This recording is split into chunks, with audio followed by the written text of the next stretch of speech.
Hi, my name is Aya. You're watching Aya Reads, and I read about 15 new releases so far this year. And I figured, to save you the trouble of buying books that you may not like, let me tell you about all of them, and I'll tell you which one of these I think I would recommend and which one of these I would not recommend. Since I have about 15 books to talk about, most of them romances, only one is not a romance. I'm not gonna go in depth about all of them. I'll just tell you like the tropes, quick thoughts. But since they're all new releases, I believe I have reviews for all of them.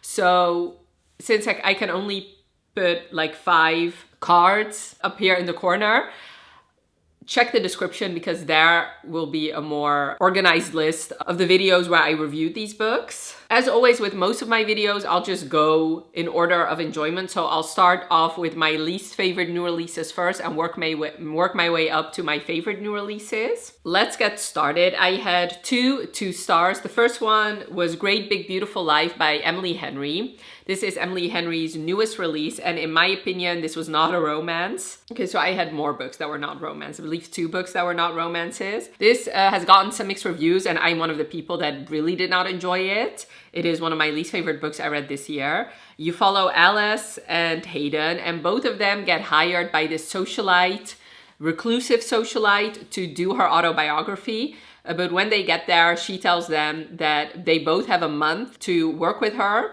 And then at the end of the month, she will decide which one of them will actually write her autobiography. But they also have to sign NDAs, meaning they cannot discuss what they have discussed with her. And it's basically, eventually, it's going to be the romance between Alice and Hayden. I didn't enjoy it. I didn't enjoy the whole plot line with Margaret. I thought it was a watered down version of Evelyn Hugo. In fact, I feel like if you want to read that book, you should just reread Evelyn Hugo and not read this one. And the romance really didn't work for me. I hated Hayden. I just didn't like him at all. And I felt like Alice had no agency in her romance. So this one was a 2-star for me. Another 2-star was Enigma by Rue Nix. This is a dark academia, sort of like dark romance about this girl whose sister committed suicide in this like prestigious school called Mortimer University. And Salem goes to this school to try and figure out what actually happened to her sister because she doesn't believe her sister actually committed suicide. And while she's there, she comes in contact with Kaz, who is also trying to figure out what happened. And it's basically their romance. This was not fun for me. I did not like Kaz. I could not take him seriously. The things that came out of his mouth were sometimes really ridiculous. This is a Muse storyline, which I have realized about myself. I don't love Muse storylines. I really did not believe in this romance. I didn't enjoy the romance, and the mystery was so clear to me. So I also, the plot wasn't that good. So I don't know. I didn't like it. Would I recommend it to you? I honestly, I would not recommend it to you either because I didn't really think this was that good a book, honestly. I had 5 3-star reads. The first one is Phantom by H.D. Carlton. This is actually the first new release I read this year, and I actually didn't know this book was gonna come out. This is a prequel to the Cat and Mouse duet, which I have not read the Cat and Mouse duet. And now if you look it up on Goodreads, it is clear that this is part of the Cat and Mouse duet. When I first picked it up, it seemed to me, since it's a prequel, that I could have read it without the Cat and Mouse duet, without having read the Cat and Mouse duet. I would not recommend doing it that way. I would say read the Cat and Mouse duet. If you really loved it, if you're really, really intrigued by Gigi's story, then pick this book up. But otherwise, I don't think I would recommend it. This is, like I said, you follow Gigi, who is Adeline's grandmother or great-grandmother. And she's married to a very shitty husband that got them into a lot of trouble. And then one day, this mysterious man shows up who's watching her. She calls him the Phantom, but really it's a guy called Ronaldo who works for the mafia. And he is sent to basically keep an eye out on John because he has made a deal with the mafia. They know he's trouble. And instead, Ronaldo instantly falls in love with Gigi, and it's them kind of cheating on her husband together. I don't like cheating romances, but that's not the reason why I didn't really like this book. It feels like it didn't really feel like romance to me. There's not a clear HEA in this book. I felt like these two didn't uniquely love each other based on who they were. I felt like if Ronaldo was sent out to a target's house and he had an equally beautiful wife, he would have fallen in love with her. And Gigi, who has no personality whatsoever, if like a mysterious, handsome stranger showed up at her door while she was having marital issues, she would also fall in love with him. So therefore, I don't feel like these two were really in love. And I felt like this could have been shorter. To me, I feel like this should have been a novella. I feel like if it was a novella, I would have liked it a little bit more. Because, like I said, Gigi, she had no personality and also no life. So a lot of this book was pretty repetitive. But once again, like I said, you might really appreciate this book if you have actually read The Cat and Mouse, which I have not done. Which I've not done yet. I will read it. And then maybe I will have different thoughts on Phantom, but I don't think I will. Next is Deep End by Ali Hazelwood. This one I also gave 3 stars. You follow 2 student athletes. Scarlett is a diver and Lucas is a swimmer. Lucas's ex-girlfriend is Scarlett's captain, and one day during a party when she's drunk, she tells them that they should have sex together because they both like the same things.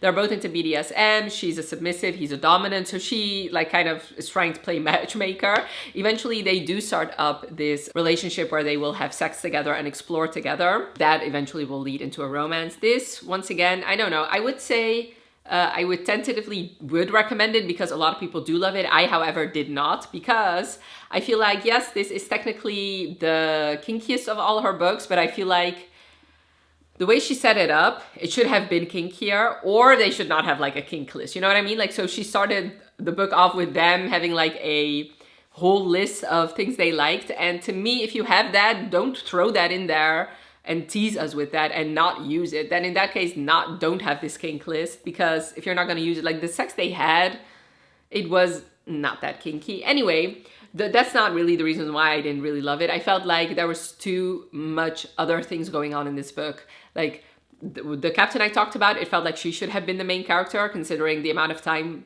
this book spent on talking about her, the amount of time Scarlett kept thinking about her. It got annoying really quickly. And yes, this is sports romance, but I felt like the sports took over way too much in this book. I feel like since it's a sports romance, I need a bit of a healthier balance between the two. So yeah, those two things made me not really enjoy this book, but this has gotten good reviews too. And I do have to say that lately I have not really been that big a fan of Ali's books. Previously, I've given every single book I read by her 5 stars. I've given Love Theoretically, The Love Hypothesis, and Bright. I gave all of them 5 stars, but then I gave Not in Love, I gave 2 stars. I tried to read Love on the Brain and I gave that one, I DNF'd that book, and this one 3 stars. So I don't know. We'll see what I'm gonna do in the future about reading her books. I would still recommend it. Try and read some other reviews or look up some other reviews and you might be convinced to actually pick it up. Then there was Say You'll Remember Me, which I also gave 3 stars. And this also, I would say, I'm on the fence. It would really depend on maybe what is going on with your life and your experiences, whether or not you will like this. Because this book, you follow Xavier and Samantha, and they meet when he's the vet for a stray kitten that she finds, and they don't really get off on the right foot, but then eventually he apologizes and they have this magical date together. But they eventually, at the end of the date, she tells him, I'm leaving for California and I'm not coming back because my mom has dementia. He feels like what they have is something special, so he feels like they should try and make it work. And this is basically they're trying to sustain this long distance relationship, and while he has this like new veterinary clinic he's starting, and her dealing with her mom's dementia and everything that comes along with that. And I felt like this was like too many sad things were happening, which makes sense considering her mom has dementia and she has a very good relationship with her mom. But she didn't convince me enough that this romance was worth all the trouble they had to go through to sustain it. And all the other things just took over this romance that didn't have a solid foundation to begin with. That to me, this felt very much way more women's fiction than romance. And I know Ali Jimenez is the type of romance author that doesn't focus solely on the romance, but I feel like in her other books, she straddled that line perfectly. Like the romance was just as important as all the other stuff. But in this case, I felt like it leaned way more towards all the other things than the romance. I do feel like, or at least from the people that have commented on my videos and other videos I've watched, it does seem like the dementia storyline was handled well. So from what I've heard from people who are going through similar things, it seems like she did a good job with that. And it does seem like the people that have a parent with dementia do enjoy this book a little bit more. I'm not saying that you have to have a parent that has dementia for you to enjoy it, but I would say I would recommend it if you don't mind that the romance is not the main focus. But to me, this book made me way too sad. And that is not generally why I'm reading romances. And like I said, once again, like for example, my favorite book I read last year was Abby's previous book, Just for the Summer. And that also had some very sad moments in there. But I feel like I just very much preferred the balance in Just for the Summer. Silver Elite by Dani Francis. This is a very popular romance. So take my opinion with a grain of salt. I know a lot of people have given this 5 stars. I gave it 3 stars, however, even though I do see why people love this book so much. It is a new dystopian romance about this world where you have 2 different people. You have the primes who are like regular humans, and you have the mods, the modifieds, who have certain abilities like mind abilities. And basically, if a modified uses their ability, their veins turn silver. Except for our main character, Ren, who is a mod, but her veins don't turn silver when she uses her abilities. And one day, because she saves this boy in town, she gets recruited into this elite section in the military where her commanding officer is Cross, and this is the romance between her and Cross, while she is trying to infiltrate the military for the rebellion group that is in place. Like I said, I can't understand why people love this. I loved, especially in the beginning, I loved the dynamic between Cross and Ren. I loved their banter together. But I felt like, especially towards the end, Ren was too stupid to live. She made some dumb decisions that you cannot really convince me anybody would make such stupid decisions, and therefore I really started disliking Ren towards the end. And Cross, to me, he had no personality, in my opinion, so therefore I didn't really believe in the romance. I was not really rooting for the romance towards the end. So yeah, I would say in the first 300 pages, this was well on its way to become at least a 4-star. But especially like the last 100 pages, all the things that happened there, the decisions Ren made just tanked this book for me. So that's why this was 3 stars. But I would still recommend it just because a lot of other people really love this book. My favorite 3-star read was Kiss the Villain by Rina Kent. This is the first book in her Villains series, which is a spin-off from the Legacy of Gods series. And this book you follow Killian's brother Gareth, and you follow Caden. And in my review, I kept calling Caden Killian, and I don't know why I did that, but anyway. So this is a student-professor romance. It's a male-male romance. Before getting together, neither of them had any experience with being with a guy before. And this takes place around the same time that The Legacy of Gods does. So you do get cameos from especially Nico and Brandon. So if you really love that couple, which I really do, you're gonna love the cameos in here. Caden is a mysterious character. He has some secrets, and at first this is very much a hate to love romance where it's a very dark romance in Rina Kent style. So there's some non-consensual scenes in here. There's definitely dubious consent in here, and it gets pretty rough considering they're both guys, you know. I enjoyed definitely a lot of parts in here, but to me it felt like, and this sometimes happens in age gap romances, where the younger one gets written younger than they actually are, because to me Gareth read way younger than Killian did in his book, whereas Gareth technically is the older brother.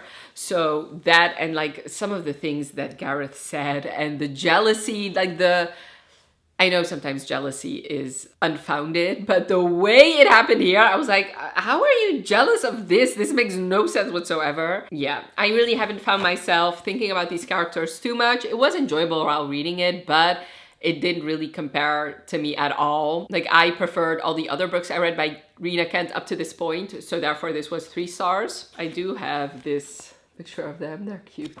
Anyway, I guess I've read better Rina Kent books, but like I said, check out my review for this one if you want to know more in-depth thoughts. Now for the 1 4-star is also the one solid non-romance is Sunrise on the Reaping by Suzanne Collins.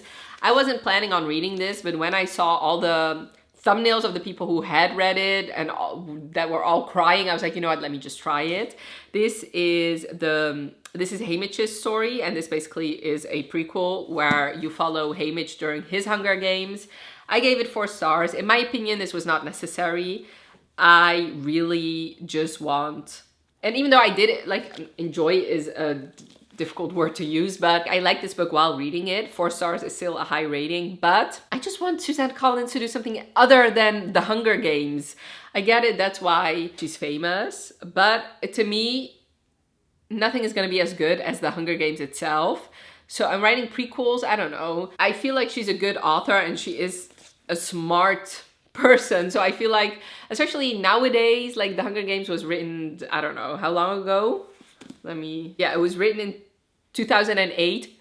I feel like we have gone through a lot of things that you could write about or critique or discuss in like a dystopian type world. I don't know. So yeah, I would recommend it because I would only really recommend it if you are one of the people who really wanted a Haymitch novel, because I do feel like if you're one of those people, then she delivered on it. But if you were just like me, kind of indifferent to a Haymitch novel, like obviously I like him and that is why I read this one and not the snow book, because I really had no interest in reading a snow book. So if you're like I said, indifferent, like you weren't really waiting for a Haymitch book, then I would say just skip this one. So from now on, every book I'm going to talk about next are all books that I would recommend. Every book in here is the first two books I'm going to talk about are 4.5 stars. The other ones are all 5 stars. So the first 4.5 is The Rebel Witch by Kristen Ciccarelli. This is the sequel to Heartless Hunter or The Crimson Moth, depending on where you live. I read The Crimson Moth for my video of reading BookTube's favorite romances of 2024, and I really, really enjoyed it. I gave, I believe, the first one 5 stars and the second one 4.5 stars. I would really recommend this duology. It's only 2 books. It is technically young adult, but it deals with some very difficult, hard topics. So I think adults, and it has like a lot of adults do read it and really love it. Basically, this story takes place in this country where witches used to rule, and especially the witch queens were very brutal rulers until 2 years ago. This rebellion killed the witch queens and took over, and ever since then witches have been hunted and executed. And Ren is a witch. She's the Crimson Moth, so she saves some witches who are set to be executed. And so you follow her and you follow Gideon, who's a witch hunter, and the two of them kind of get closer because both of them want to figure out who the other one is. He thinks she's the Crimson Moth, which she's right about, and she wants to use him to save more of her witch friends. And it's their enemies to lovers romance. Really enjoyed this duology, and she stuck the landing with the finale, with the second book. And I feel like this was perfect as a duology. I'm glad they didn't stretch it out to be a trilogy, and I cannot wait to read more Kristen Ciccarelli in the future. King of Envy, which you cannot see. I don't know, these white covers, just the camera doesn't pick them up, so I'm gonna put a picture here. This is the 5th book in the Kings of Sin series, and this follows Vuk and Ayana. And you have seen them around in the other books in this series. Vuk is this Serbian billionaire who's speechless, and Ayana is a famous model. The way they know each other is that he is Ayana's fiance's best friend. He's been pining for her ever since he first met her, but what he doesn't know is that Ayana and the fiance kind of have this marriage of convenience deal going on. They are not in love, and when they get closer and closer to the wedding, her and Vuk also get closer, and eventually feelings get professed. And this technically is her first dark romance in this series, and I was afraid that I was not gonna love it because I didn't really love Twisted Lies in the Twisted series, but I really loved it. I gave it 4.5 stars. I had a great time with it. I feel like she set the next couple up so well. I'm so excited for their book.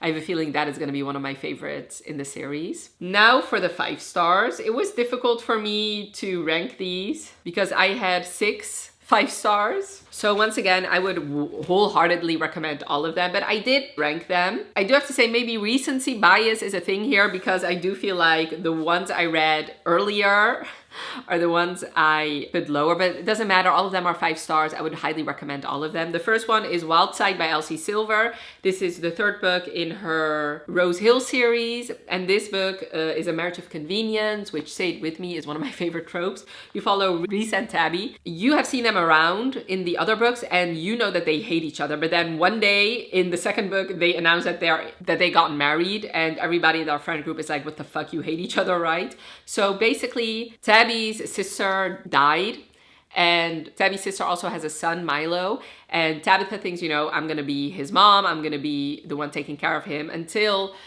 Reese shows up and tells her, no, you actually don't have custody, I have custody. And she's flabbergasted, because Reese was the landlord to her sister. Like, they didn't have anything together. So she is angry, upset that her sister would choose Reese to be the guardian instead of her.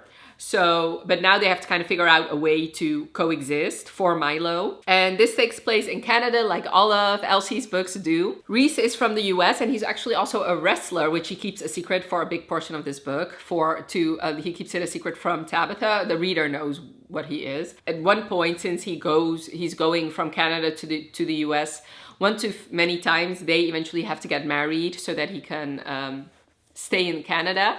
And this is a romance. I really enjoyed it. I always have a soft spot for heroes named Reese. Some of my favorite heroes are named Reese, but I really enjoyed these two. It's not my favorite in the series so far. Wild Eyes is still my favorite, but it's definitely my 2nd favorite, I believe. I really loved in this book how Tabitha, she's a chef by the way, how she took care of Reese, especially in light of Reese's past. The way they really looked out for each other, the found family that was created here, I felt like it was really prominent in this book. And I did enjoy, I've never read a wrestler romance, I did enjoy that. And I liked how grumpy he was. But I also liked in this book that technically she's not really that grumpy, but because of her grief, she did take it out on Reese a lot of times. But I don't know, I just like, this book has heart. And I feel like all of Elsie's books do, and I really enjoyed it. This actually I got signed in the vlog where I also read it. So that was fun. But yeah, I really loved it. And the next book is gonna be a ex-boyfriend's dad romance, which if you've watched my channel for a while, then you know that is one of my least favorite tropes. But if I trust anybody to do that trope well, it's gonna be Elsie. Next, and I didn't think this was gonna be that low on my, in the 5-star range, but that just proves how many good how many good new releases I read, is The Things We Water by Mariana Zapata. This is a paranormal romance by her about this girl who becomes the guardian of this other paranormal creature, but he's like a dog type creature, but she doesn't know what kind of paranormal creature she is. She doesn't know what kind of paranormal creature her son is, but she does know that people are after him. So she needs a safe place, and she ends up on this ranch that her best friend's cousin kind of owns. His name is Henry Blackrock, and he's a werewolf, which werewolves are my favorite paranormal creatures. But in order to stay at this ranch, she has to get married within a year. And her and Henry get closer and closer, and she wants to get married to him, but he kind of keeps her at a distance. But he also keeps other men away from her, which that was one thing I did not really love about this book. But this book felt so cozy to me. It's such a great book to read, especially during fall. It's very slow burn, as Mariana's book tend to be, but I just really loved it. It was so heartwarming. I loved all the characters in here. I loved all the side characters. I loved the relationships, not just in the romantic department, but all the relationships in this book. I really enjoyed my time with this book. And yeah, it's very long. And if you really love plot, then this is definitely not for you. Like, if you're a character-driven reader, then you could definitely really love this. And, you know, if you love werewolves, then you're also gonna love this. Enchantra by Kaylie Smith. This is the 2nd book in her Phantasma series, I think. No, it's not the Phantasma series, it's the Wicked Games series. So I read both Phantasma and Enchantra in the same vlog, and I really didn't like, I mean, I gave Phantasma 3 stars, so I was hesitant picking this book up, but I loved it. I gave it 5 stars. So this, you follow Genevieve and Rowan, and they meet when Genevieve goes to Italy to meet this person that has been corresponding with her mother. When she gets there, Rowan tries to tell her to leave, but she doesn't.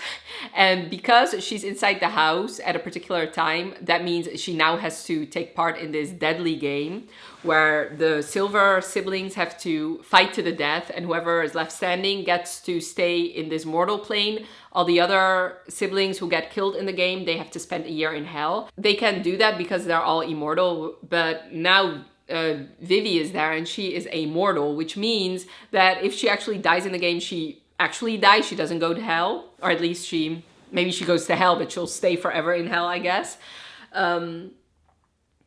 And because of romance reasons, Rowan proposes that they get married to each other because a couple that is married can actually work together. So this is also a marriage of convenience. So Rowan and Genevieve get married and they have to take part in these games while Rowan is trying to figure out how to save him and his siblings from this deal that, from these games that happen every year. It's basically a reality show because all these devils and demons watch them. I really enjoyed it. I really loved, especially Vivi as a character, and I loved the familiars in here. I really loved the romance in here, so it was amazing, in my opinion. Rewinded Back by Liz Tomforde. This is the 5th and final book in her Windy City series, and this is the long-awaited Rio book. So this actually is a second chance romance between Rio and Hallie. They were neighbors and they were best friends, and then eventually they fell in love, and eventually they broke each other's hearts, and now they haven't spoken in 6 years. Basically the time that we've known Rio for, but they both really never stopped thinking about the other one, and now Hallie is his next door neighbor again. And she also is the person who is gonna remodel his house. At first, he really wants her to quit, but eventually, since he's Rio, he accepts that she's gonna remodel his house. And while she's doing the remodeling, old feelings resurface. I really loved it so much.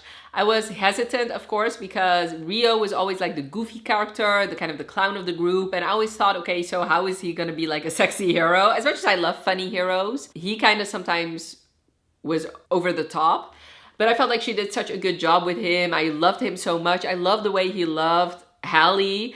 There are some flashback scenes in here. I really loved teenage Hallie and Rio as well. Some things were bothering me a little bit about, you know, the first time they broke up, but you know, I don't care. It's still 5 stars. I really loved it. If you have read this book, in the spoiler section, I'm kind of talking about like what exactly bothered me, but I really thought she did a wonderful job with this book. Actually, in my review, I was debating, is this actually gonna be my second favorite? But I don't think so, because Caught Up really was, like, I don't know, it just has a special place in my heart. So I think, like, my least favorite is Mile High. Then after that is Play Along. Then after that is Rewinded Back. Then my second favorite is Caught Up, and my favorite is and will always be The Right Move. But I really loved it. I think she nailed it. I loved this group of 5 couples so much. And yeah, there's gonna be a spin-off with Monty that I'm so excited about. So yeah, loved it. My second favorite new release was Beautiful Venom by Rina Kent. This one definitely worked way better for me than Kiss the Villain. This is the first book in her Viper series, which is her dark hockey romance. And you follow Kane and Dahlia. So Dahlia has had a pretty difficult life. Her parents died when she was very young, and she's been in the foster system, and the only good person there was her foster sister Violet. And then one day Violet actually gets attacked, and she has been in a coma ever since.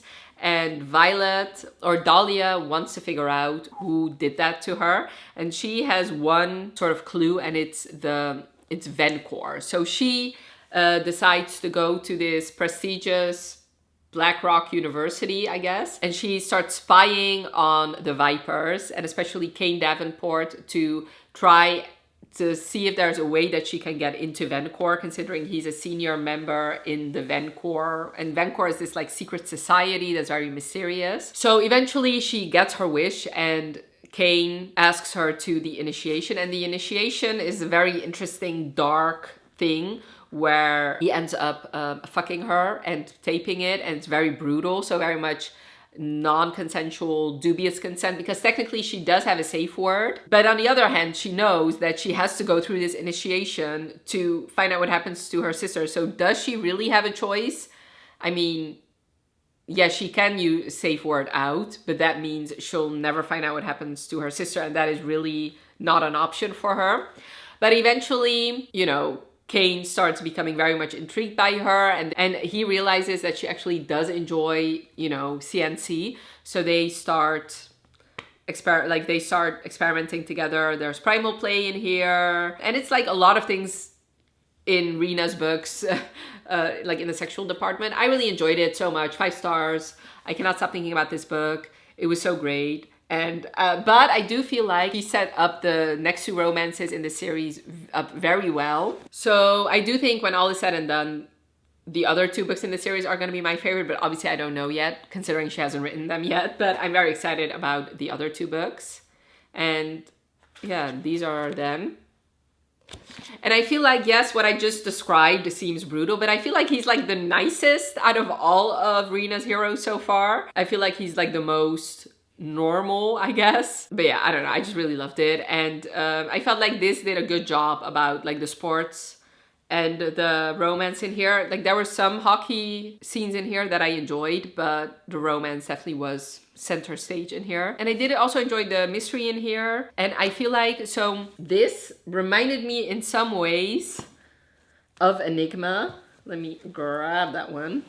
So these 2 have like similar premises, like this prestigious, secluded university in this town, and like their secret society. A girl's trying to figure out what happened to her sister, but this one did it so much better than this one. So out of the 2, this one I would 100% recommend over this one. So there's my 2 cents. And then last but most certainly not least, my favorite new release I read so far was Shield of Sparrows by Devney Perry. This is her first romantasy, and I felt like she did such a good job with this one. So this takes place in a world where you have these 5 kingdoms, and because of this crux migration, which the crux are these like fierce winged creatures that just cause death and destruction whenever they have their migration. Because of that, the kingdoms have this marriage treaty where anytime there's this migration, right before it, the princesses of this kingdom have to get married to the princes of another kingdom, and the princesses are called the Sparrows. Odessa always thought her sister was going to be a sparrow, but when the prince who has to get married to her sister comes to their palace, he tells them that he wants to marry Odessa, and nobody really has any other choice but to go with that. And her father tells her, you know, we've been training your sister for years to become the spy for us, and now you have to figure everything out on your own. And she really doesn't have a lot of training. Like her sister has been training in combat. She knows how to wield swords. She knows archery, and Odessa doesn't know any of that. So now she's in a foreign land with this mission that she really has no choice in accomplishing. And the guy she married, the prince, doesn't want to have anything to do with her really. He doesn't want to bed her. He doesn't want any of that. And there's the guardian who is like the right-hand man to the prince. Him and her kind of get closer together. I really love this book. If you love the Bridge Kingdom, I think you can really love this one because the land the prince is from, Tora, reminds me a lot of the Bridge Kingdom. The prince and the guardian kind of also remind me of the hero in the Bridge Kingdom. I really love this romance. I love the side characters. I love the plot. I love the way she did the world development in here. I just had a wonderful time reading it. It was very well done, and I cannot wait to read the sequel. So yeah, definitely my favorite new release out of the 15 I read so far this year. So those were a lot of books. Definitely let me know in the comments below if you've read any of these new releases and what your thoughts were. And I would also really love to know if you've read some new releases, what was your favorite new release you read this year? And if you haven't read any new releases, tell me about your favorite romance that you read so far this year. If you're down there, leave me a snake emoji for the vipers. And I really hope you enjoyed this video. Definitely let me know by leaving a like if you did. And thank you so much for watching. Have a wonderful rest of your day, and I'll talk to you later. Bye.